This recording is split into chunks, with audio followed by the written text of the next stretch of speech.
আমি দেখিছো আমাৰ চকু সন্মুখৰ পৰা কথা পাতিবলৈ দিয়া নাই আপোনালোকে কি কৰে যে আমাক কথা পাতিবলৈ দিব আমাক কেনেকৈ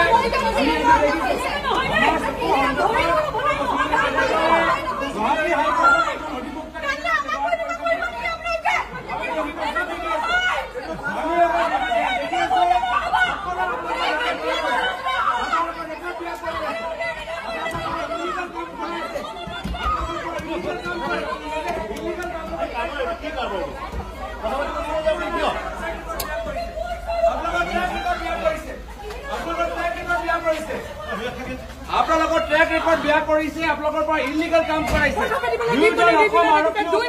আক্ৰমণ হল সেই সময়ত পুলিচ ক'ত আছিলে সেই সময়ত পুলিচ ক'ত আছিলে 10 জনৰ নাম মন্ত্ৰীয়ে ললে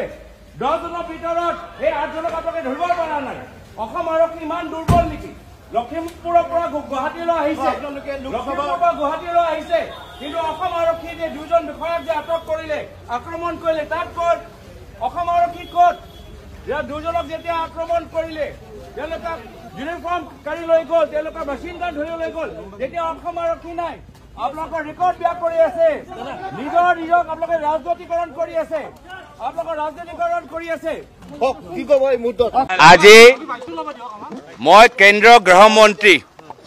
যিজন আজি দেৰগাঁৱত পুলিচ একাডেমি ইনগ্ৰেট কৰিবলৈ আহিছে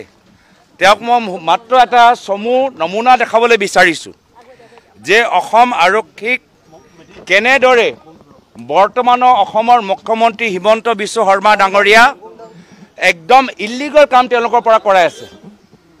অসম আৰক্ষীসকলক ৰাজনৈতিক অস্ত্ৰ দৰে ব্যৱহাৰ কৰি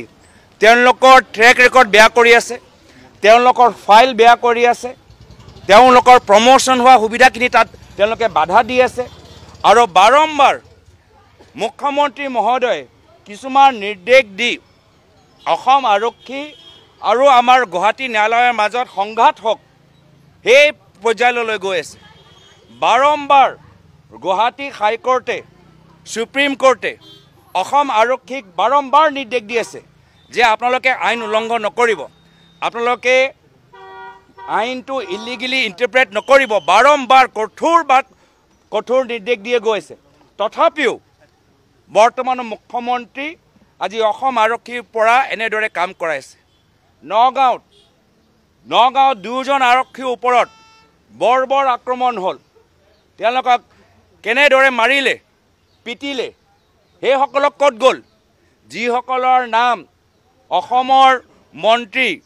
পীযুষ হাজৰিকা ডাঙৰীয়া ল'লে তাৰ ভিতৰত সেই 8 জন মানুহ যিসকলে পুলিচক ধৰিছে ডিঙিত এনেকৈ হাত দিছে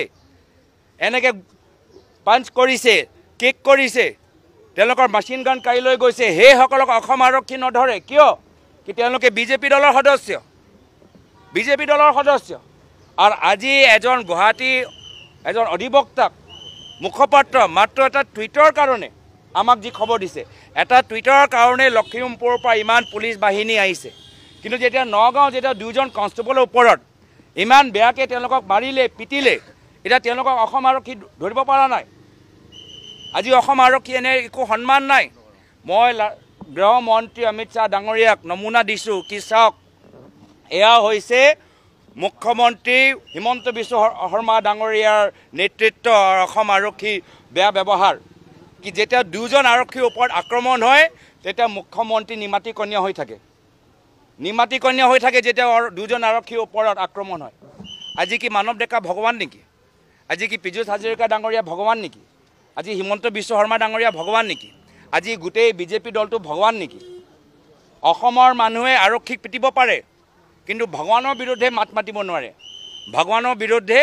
টুইট কৰিব নোৱাৰে মানৱ ডেকা ডাঙৰীয়াৰ বিৰুদ্ধে টুইট কৰিব নোৱাৰে পীযুষ হাজৰিকা ডাঙৰীয়াৰ বিৰুদ্ধে টুইট কৰিব নোৱাৰে হিমন্ত বিশ্ব শৰ্মা ডাঙৰীয়াৰ বিৰুদ্ধে টুইট কৰিব নোৱাৰে আৰু বিজেপি দল হ'লে পুলিচক পিটিব পাৰে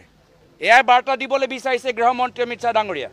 এয়া বাৰ্তা দিবলৈ বিচাৰিছে মুখ্যমন্ত্ৰী এয়া বাৰ্তা আজি অসম আৰক্ষী দিবলৈ বিচাৰিছে কি তোমালোকৰ 2 জন সতীৰ্থসকলক বিজেপি দলে মাৰিব পাৰে পিটিব পাৰে যে তোমালোকে নিমাত হৈ থাকিবা আৰু যদি অসম আৰক্ষীক আমি ইলিগেল অৰ্ডাৰ দিওঁ যি অৰ্ডাৰ তেওঁলোকৰ ট্ৰেক ৰেকৰ্ড বেয়া কৰিব যি অৰ্ডাৰ তেওঁলোকৰ প্ৰমোশ্যনত বাধা দিব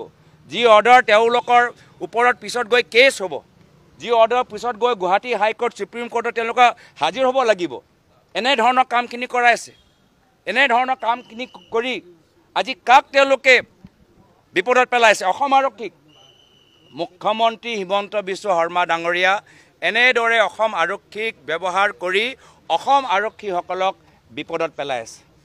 আৰু সেইকাৰণে আৰক্ষীসকলৰ আজি তেওঁলোকেও জানে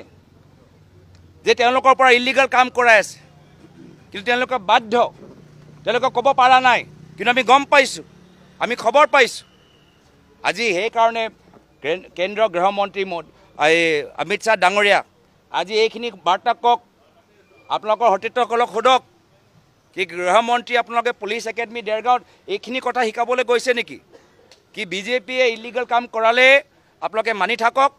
নিমাত হৈ থাকক আৰু দুজন সতীৰ্থৰ ওপৰত কোনোবা আক্ৰমণ কৰাৰ আগতে সুধিব লাগে